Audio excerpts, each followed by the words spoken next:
Alright, people, them 2 weeks later with the Philips Evnia 42-inch 4K 138 hertz monitor. Cause I don't even know they did monitors this big, but let me tell you how it's been.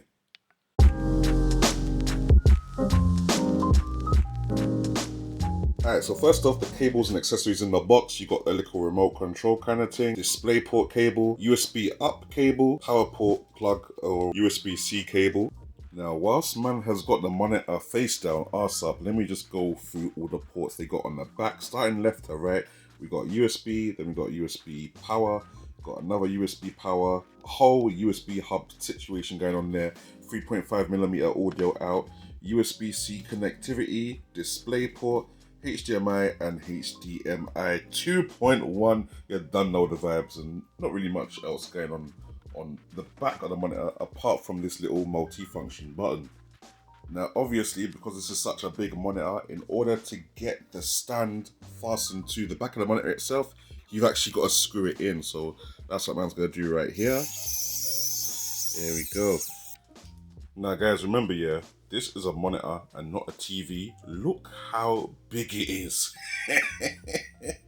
In comparison to my 49-inch over there, this 42-inch 16:9 thing is massive. It's coming like a TV, really, I can't lie.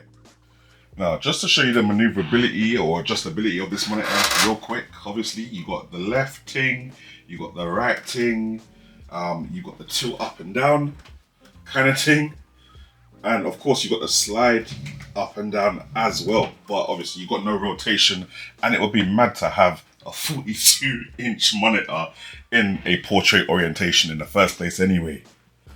Right, now first off, we got a test for those viewing angles, and I can't lie, we're on to a winner. And I didn't really expect any different, because these guys at Philips Evnia know what they're doing when they're creating a quality panel. This OLED thing is no exception. Any angle that you look at this thing from, there's no color degradation, there's no brightness degradation. The picture stays constant no matter what angle you're looking at this thing from. Now, just to go into the display settings, let's see what we get in terms of resolution. We've got 4K, and we've got a couple steps that go beneath it, like 3840 by 1080, 2560, 1600, 2K, 2560, 1440p, blah, blah, blah. And if we go into advanced display, we've got up to 138 hertz, and then below that we've got 120 hertz, 100 hertz, 85 hertz, 75, and then 60, and you've got 30 hertz underneath that as well. So as far as what it says on the outside of the box, we've got that native 4K 138 hertz here, and I'm all good for that. Now, in terms of the content creation, we already know that my videos are nice and simple with simple cuts and simple edit. Using this monitor to edit videos on is actually kind of decent. Like, usually I have to squint to see what's actually going on in my thumbnails in the top left of the screen. However, because this screen is so massive, I can easily see what's going on in the thumbnails without having to play the preview in the first place. Same for the preview screen. Leo, it's okay. Okay, hold on, my dog is whining at me, guys. Hold on. Leo, what's going on? What's going on? I let you outside already. What's going on? Talk to me. Talk to me. You're slapping up the microphone. You're doing a madness right now. What's going on? Yeah, so as man was saying, yeah, no, it actually does work quite well for video editing. I just feel like if you're sitting right in front of the monitor, it might be a little daunting having something so big to look at. Now, as we're dealing with an OLED panel with a big boy display HDR 1400 rating, I thought we might as well take a little time and set up the HDR on Windows 11 to see how it's doing. And yeah, it does look very vibrant, it does look very colorful. But again, for me, I don't know if I believe in the HDR thing. I feel like the SDR colors look just as good as when I set the screen to HDR mode. I did try to play some games in HDR mode, and yeah, honestly, for me personally, I guess unless I have two of these monitors side by side, I couldn't see the difference or the benefit of switching to HDR mode and playing a game like that. So yeah, the options are there. It's supposed to be really good HDR, but me, I can't personally see it. I'm just being honest with you, innit? Now, content creation aside, playing games on this thing has actually been wavy. One thing I didn't realize at first is that this thing actually has built-in speakers, and I guess it should do because it is about the same size as a TV, so it should have at least some TV-like features built in from the get-go, and the speakers do sound pretty decent. Obviously not going to be better than some external dedicated home theater systems, but you know, if you have the monitor on its own and you're relying on the speakers that are built in, they're not too shabby and definitely better than nothing.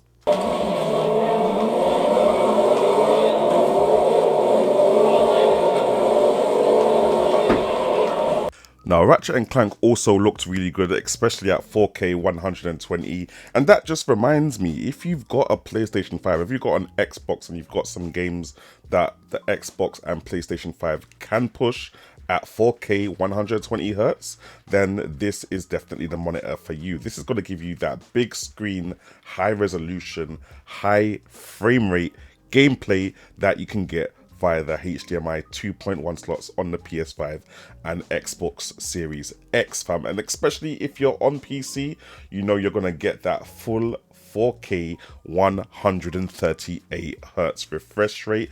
I know the industry standard at the moment seems to be 4K 144 Hz, but for me personally, I actually couldn't see the difference between 4K 144 Hz and 4K 138 Hz. We're talking like literally what, 6 Hz less? Like, yeah, my eyes can't deep it. I also got into playing some Tekken because I wanted to see what the response time was. When you're playing games like Tekken, any fighting game really, even driving games to a certain extent, you need your reaction times to be on point with what you're seeing on the TV screen, because we're talking about frames here. People that are deep into Tekken know that every frame counts, especially when trying to execute moves to the utmost proficiency. And I feel that with Tekken, even though I'm not a pro myself, I was still able to beat a couple people before they started to learn my combo strings in it. So yeah, nah, it's definitely a decent fast panel. Now, obviously, we're dealing with an OLED panel, and OLED panels produce the deepest, darkest blacks possible. So I thought I'd bring out a little zombie game so you guys could see what's going on. And I feel like Zombie Army Trilogy is a perfect game to showcase that. The colors of the blood look decent, especially when you're getting headshots on the zombies, and literally the dark parts of the game, like, they just look wicked. From even the slow-mo that you can see here, everything looks sick at 42 inches. And again, we're playing at 4K 138 frames per second here, because I'm banging out this on the PC max settings. It's looking wavy, fam. Definitely a wicked monitor to bang out this type of game.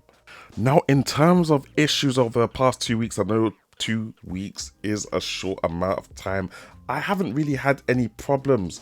In terms of practicality though, even though it's a lovely big monitor, that stand that comes with it, because the feet come out so wide, you're gonna lose a lot of desk space if you're gonna have this sitting directly on your desk. This is more of a monitor that I'm assuming people might want to wall mount, or you might want to desk mount it to like a desk arm, and that desk arm is gonna have to be strong, bruv.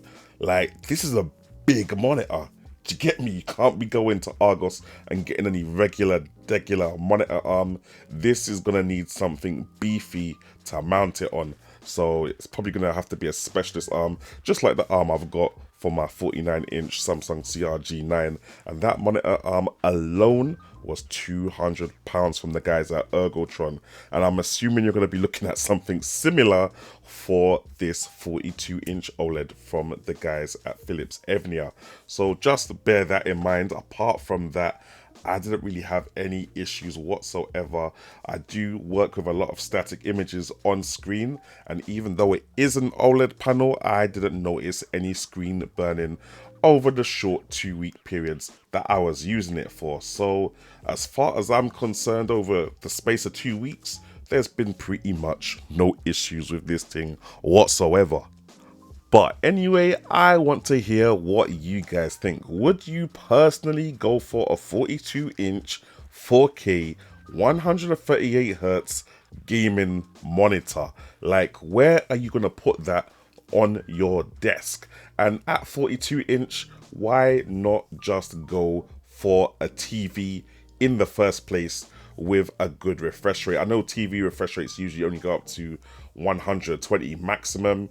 You got the extra 138 hertz here, but I don't know. For me personally, I'm cool with 4K 120, like 4K 120, 4K 138, 4K 144. For my eyes specifically, it all looks the same. But I guess if you really want the Esports Warrior thing and you're trying to do Counter-Strike 2 at 4K 138 hertz on a massive 42 inch screen, then this is a good option for you to go for. But I know most Esports Warrior man them, they want the smallest screen possible so that they can see the whole screen without having to move their head, and they want the highest refresh rate possible. So I don't know if this is going to appeal to that crowd as well. Let me know if it appeals to you though in the comment section below, and if you haven't already and you did enjoy the video, make sure you give me a little like, make sure you follow, and make sure you hit that notification bell so you know when man drops a new video. And that's that for now, innit? That's that.